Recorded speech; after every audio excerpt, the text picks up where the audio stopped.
High, আমি মহিত্রী। আমি আমতা নওপাড়াতে থাকি। বিয়ের আগে আমতা মুক্তির চকে থাকতাম। তো এই দিনটাতে সকাল থেকে মনে হলো না আমার কিছু সংসারের জিনিস প্রয়োজন। তো যেই ভাবনা সেই কাজ, আমি ওকে বললাম আমার পার্টনারকে যে চলো আমার একটু দরকার আছে, আমতা যেতে হবে আমাকে মার্কেটে। তো বেরোলাম, বেরিয়ে টেরিয়ে গেলাম। বাট যেতে যেতেই ও বলল যে মার্কেটে কি কিনবে। আমি বললাম কি কেনা যায়, আমার মাথায় আসছিল না। আমি সকাল থেকে ভেবে রেখেছিলাম, তো মাথায় আস্তে আস্তে ভাবলাম এই জিনিসগুলো কিনবো। ওকে বললাম, বলছে এখন কিনতে হবে না, চলো আমতা নেচার্সে চলো, কিছু খাওয়া দাওয়া করো, আমার কাজ আছে, সোজা চলে আসো বাড়িতে, বাদ বাকি সব জিনিস পরে এনে দেবো। ব্যাস হয়ে গেল। তো আর কি করা যাবে, অফারটা তো আর না করতে পারলাম না।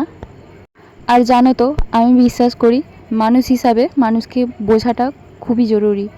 মানুষের পরিস্থিতি কখনোই একরকম থাকবে না, হয়তো থাকবে যাদের যেরকম, কিন্তু আমি তো যে জায়গা দিয়ে বিলং করি সেখানে আমি দেখেছি কষ্ট, দুঃখ, সুখ সব কিছুই দেখেছি।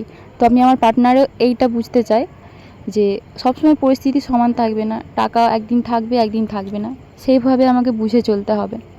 ছেঁড়া জুতো আমি সেলাই করে পরি, যেরকম অবস্থা সেরকম থাকতে আমি ভীষণ ভালোবাসি, পছন্দ করি। কারণ আমি কারো কষ্ট আমি দেখতে চাই না। আমি চাই কারোর জন্য আমি কষ্ট পাবো, কিন্তু আমি চাই না এইটুকুনি যে আমার জন্য কেউ কষ্ট পাক।